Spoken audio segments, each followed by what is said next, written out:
What will be here? Episode 5, Vector Transfer. Content warnings for this episode include swearing and small explosions. See the show notes for more details and a link to the transcript.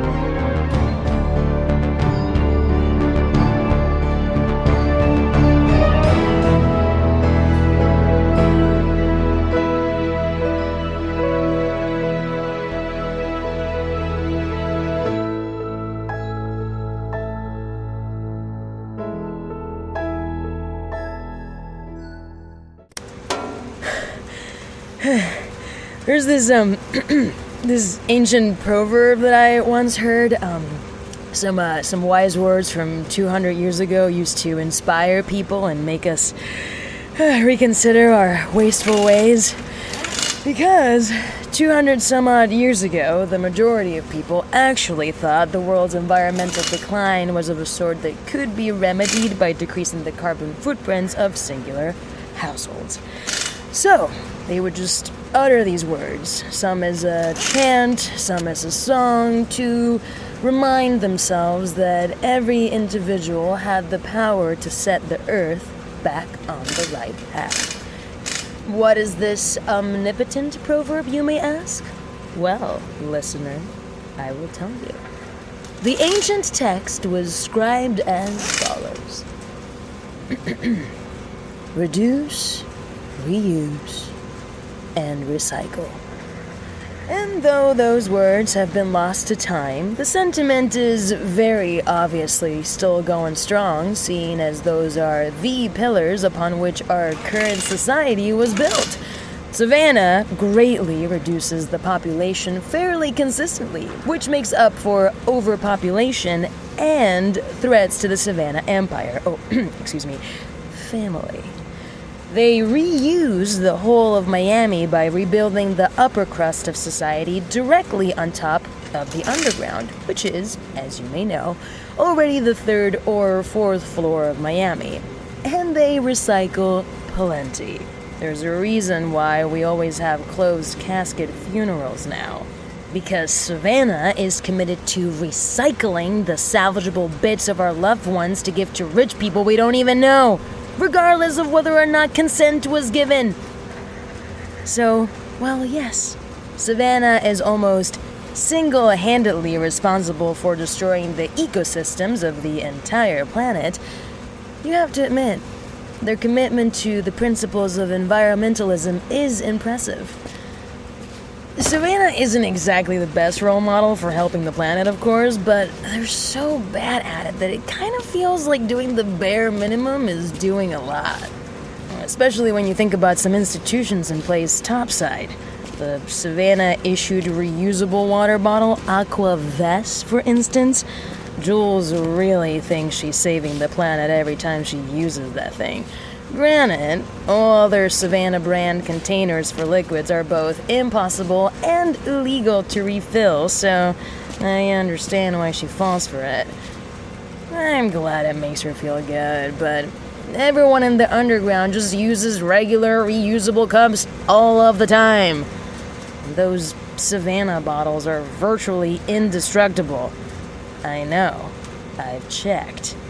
But the titanium also allegedly slowly disintegrates over time, so you're supposed to buy a new one every 6 months, or you'll get lung cancer from excessive titanium dioxide poisoning.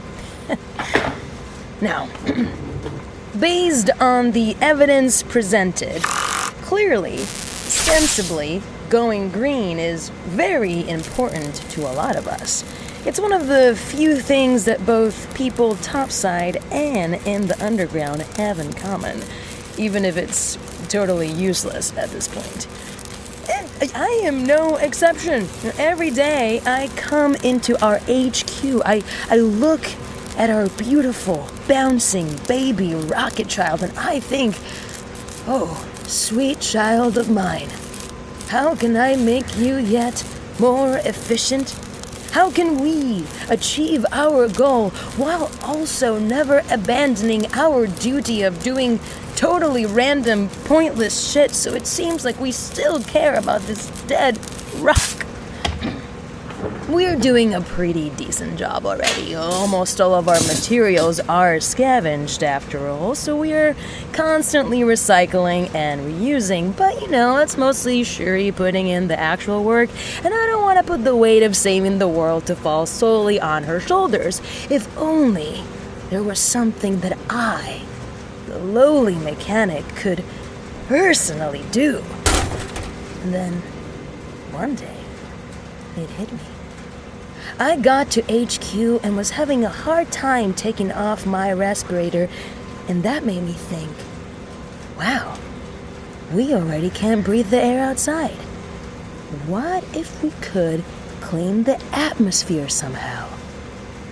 We can't. That was just a thought I entertained for a millisecond, but more importantly, how could we keep this rocket from making the air more impossible to breathe? All the exhaust from this launch would be majorly dangerous to inhale for anyone that comes into direct contact with it. So something has to be done. If only there was a system in place. A system that I was intensely familiar with. A system that was also connected to a headquarters that, frankly, probably needs to be destroyed in order to avoid leaving any evidence behind. If only. But that's besides the point. What I'm really getting into here is that we all have to play a part to pretend to save the Earth. Even you, Jules. And I've taken it upon myself to decide for you exactly which part of your car I'm stealing. The part is the steering wheel. It has Sasha's brain in it, and I think we can learn a lot from her, and I had to dismantle the entire car to get her out of there. For the well-being of the rocket. And on a greater scale, the well-being of our planet. And scene. Aliens, be honest. Did that sound convincing? I've been working on that speech all day. I have no idea when Jules is going to try to leave, and I need it to practice. Gout knows when she'll be coming down here and see her car in pieces, but I'm going to be ready to plead my case. I promise, Jules, I'm gonna look into this vehicle, and what I find will be groundbreaking for us. I mean, already just in this steering wheel, there's so much information. Wait, what was that? Oh, hi there. Aw, did the explosion startle you out of the vents? Did you cause the explosion? Kitty. Right, taking that as a note. Weird. Usually it's me causing explosions like that. I don't hear anyone screaming, so it's probably fine. Yeah, glad you agree. Aliens. This is Felis catus, a small, fluffy carnivore that is absolutely adorable, and this one's been living in the vents. I think we're kindred spirits. Maybe I'll have a shop cat soon. Maybe I can train him to start explosions for me. A feline apprentice. What do you think about that? We'll work on it. Hi! I come bearing good news. We have rocket fuel. Well, sort of. I have the main components to make rocket fuel. Armani managed to pick up some liquid oxygen and kerosene, and I just need to figure out the right combination. I haven't quite gotten it right, which has led to, a few small explosions, but it's fine. They were contained. The formula's almost there. I just have to keep working at it. Just like everything else down here.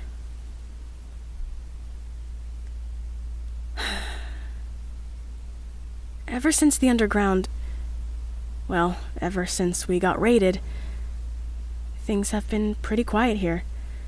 Everyone was too scared to do much of anything. The people here... There was so much hurt and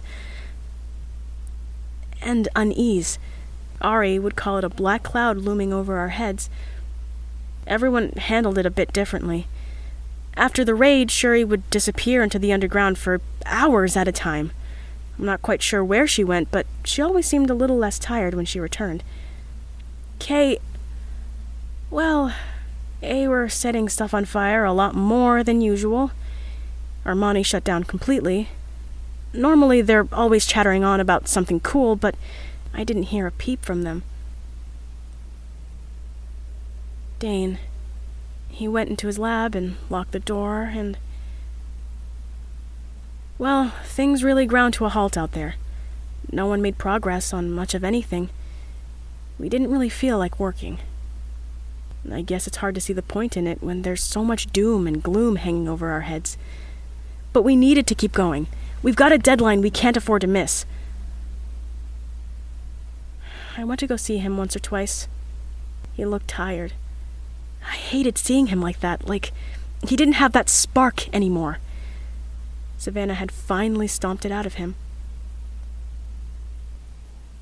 But he's back now, and the lab is in full swing. Kay's not hiding in the vents. Armani's talking again. Even Suri seems to be in a good mood. We're building things. Kay is building things. I'm gonna try not to worry about that. It doesn't really do much good to worry about it, I think.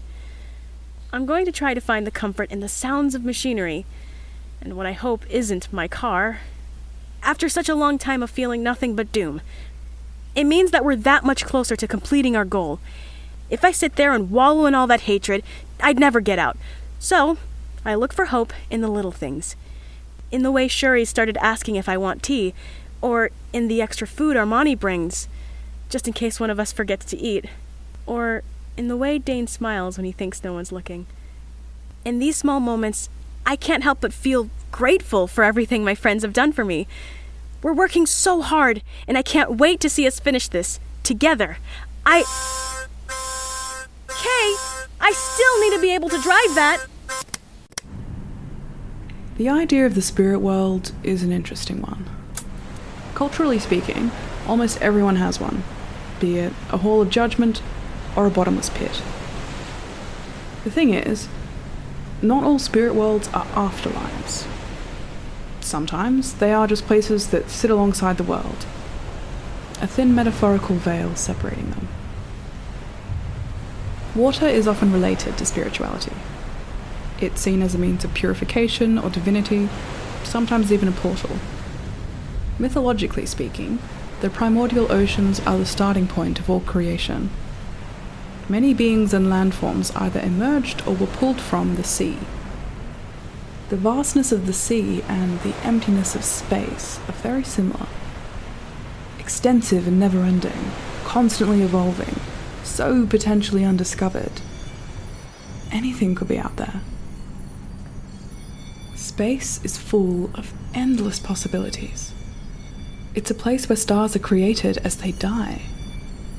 Every cloud of space dust, every black hole, every asteroid, every comet and meteor, it wasn't a place chosen by design.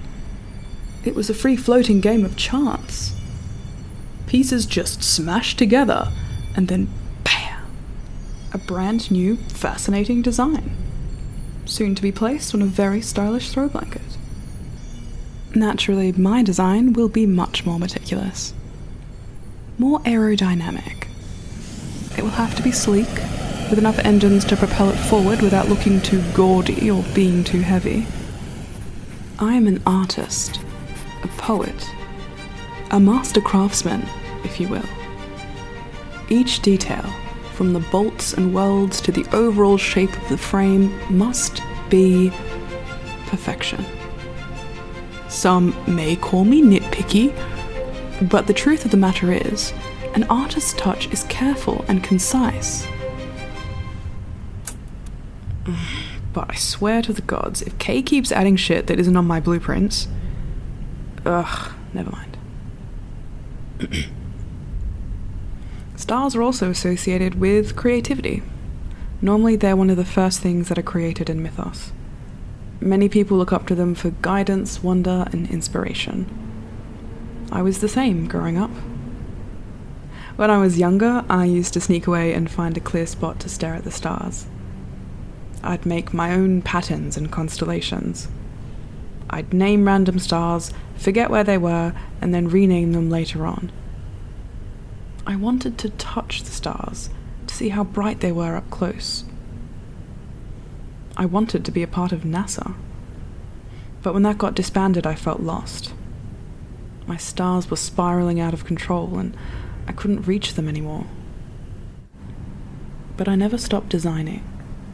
I never stopped dreaming of the message I could trace there in the stars, the legacy I could leave. My soul comes from better worlds, and I have an incurable homesickness of the stars. Quote by Nikos Kazantzakis, Greek writer. There are countless sayings and quotes about people being made of stars and returning home to the universe, but this one is my favourite. An incurable homesickness and insatiable need. The never-ending climb to the final frontier. Stars hold stories that are written across space and time, and I can't wait to sign my name. To put my work, my stories, my ship, my design, into the universe for all eternity. For both gods and men. Let's make this story a good one, yeah?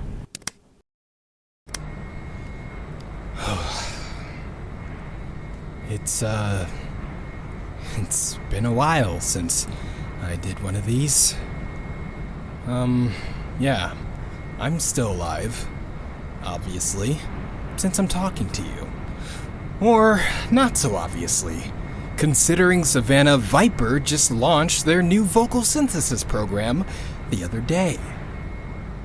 You want to talk about terrifying? You might as well just start there. With just 1 hour of speech, they can completely duplicate your voice now. Make you say anything they want you to say. Yeah, you were at that meeting. No, you never paid your bill. Yes, I plan to light that fire. But that's why we're here, I guess. It's why I'm here. To get a record of our lives out before our own stories are buried in a false mountain of our own voices. Have something out there before Savannah gobbles it all up. I wasn't good after the raid.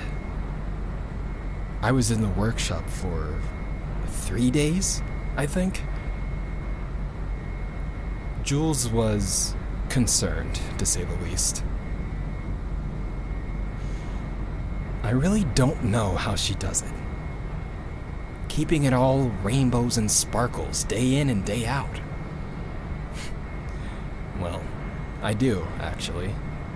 She's not entirely up to speed on what Savannah's doing to us. But still, she kept her distance the first day. But there was a sandwich on the second. Technically. I'm pretty sure the Montgomerys have one of those new food creation things. The thought counted, I suppose. Suri tried. But after so many years of the two of us having to be there for each other, I just start to feel guilty.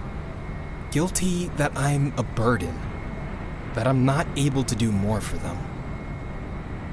Guilty that stuff like this keeps happening.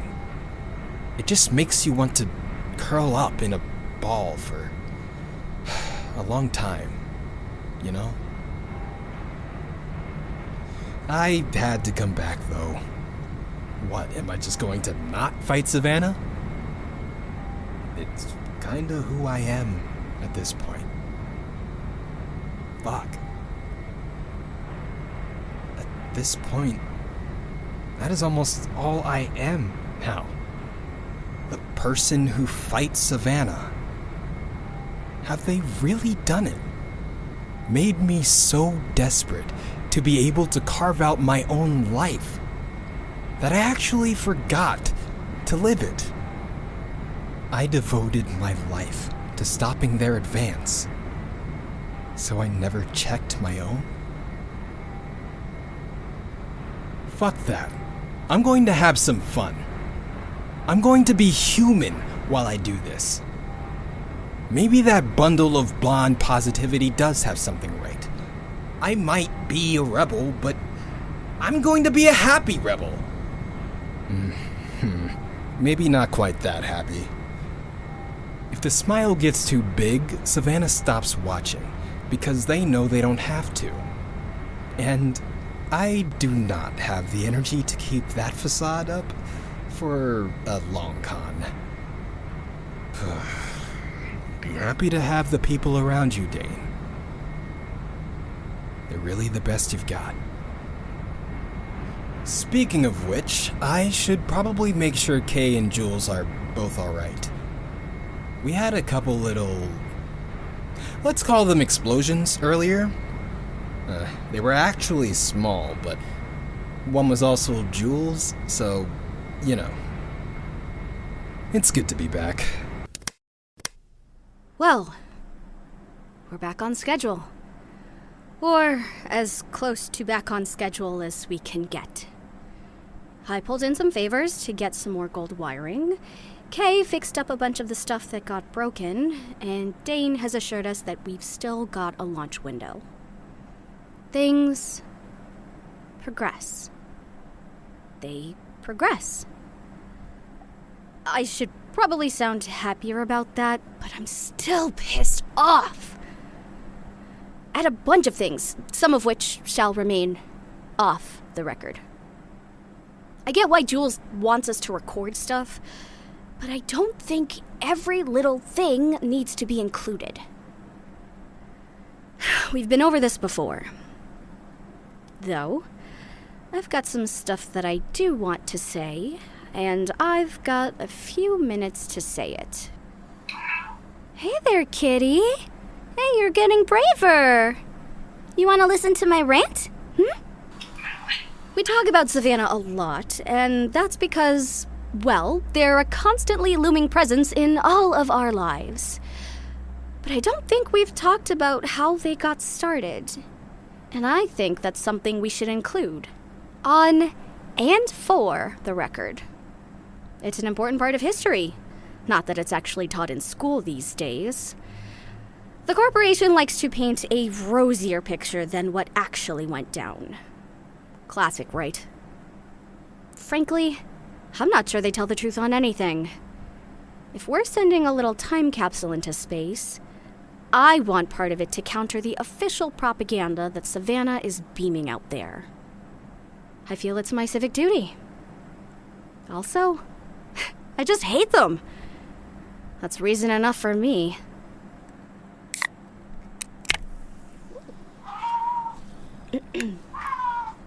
Oh, you can't have this. I'm sorry. Okay, I'll get some cat food for you next time I'm out. Good enough? Great.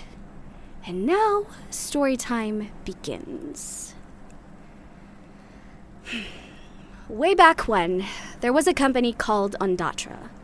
Founded by Nolan Lepe around 2100, it was a pretty standard startup. There were lots of them back then. This one didn't seem very important at the time. They hire a guy named Gout No Cur some years in, which shouldn't be relevant, but keep that name in mind. Ondatra starts to grow as a company. There's some funky shit going on, you know. The normal overworking of employees, somewhat nefarious lobbying practices, whatever. There's probably more nefarious shit, but that's all been buried. Typical. The company remains well respected by the public, though, and they go from startup to big boy company. At some point, they fire Gout. Nobody really knows why. Probably stealing trade secrets or something. After being let go, Gout founded a company called Savannah. They start small, but pretty soon they're branching out into every form of industry. If you can think of it, they're there. From bookstores to strip mining equipment, security systems, GPS locator tags, fitness equipment, grocery delivery to military contracts. Oh, and rocketry. Lots of rocketry. Soon, Savannah has taken over most of North America, acquiring company after company into what is functionally a monopoly. Once the company has established itself in every corner of everyone's life, Nolan Lepe dies. That's the Ondatra guy, in case you've forgotten. The record has it that Lepe died from a natural illness, but let's be real, that's pretty fucking suspect. His company, Ondatra, begins to falter, floundering without its founder and CEO. Oh no, what will they do? But then, Gout to the rescue! Hooray! Savannah Space Science subsidiary acquires Ondatra. To have been there while those negotiations were taking place. I'm pretty sure Gout bought the company out of spite. Given the chance, I'd probably buy Savannah out of spite. If only I had a spare 15 quadrillion or so lying around. But, back on topic. Ondatra is rebranded into Ondatra, an Ocelot company. That's what Savannah calls their space science subsidiary. Ocelot. I know, lots of O's. Like a bad knockoff or something. Despite this whole acquisition thing, Ondatra is still mostly associated with Lepe. I think Gout really hates this. Every time they do any kind of advertising for Ondatra, they always make sure to mention Ocelot or Savannah. Or both. Usually both. Oh, fun fact about Gout and Ondatra, I can't believe I almost forgot this. Part of the acquisition deal retroactively makes Gout the founder of Ondatra. Yeah, you heard me right. Gout is now listed as the founder of a company that hired and then fired him 5 years into their existence. All it takes to rewrite history is money, I guess. Corruption in capitalism knows no bounds. People suck, and we live in a corporate hellscape. Aw, you hate them too? Well, I guess you can stay.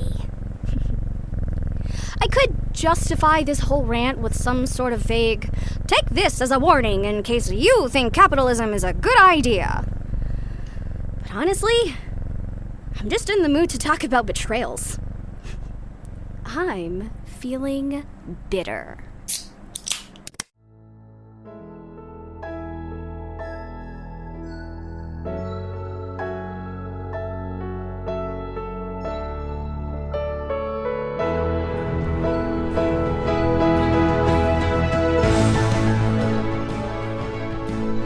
This episode was written by Brad Colebrook, Chandler Harrison, Cole Burkhart, Dee Reese, and Tal Manier, with script editing by Evan Tess Murray.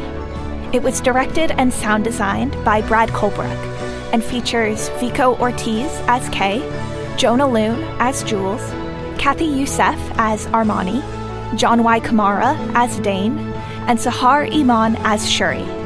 The theme music is by Benny James, and the transcript is by Caroline Minks. What Will Be Here is primarily produced in Long Beach, on the stolen land of the Quiche Nation.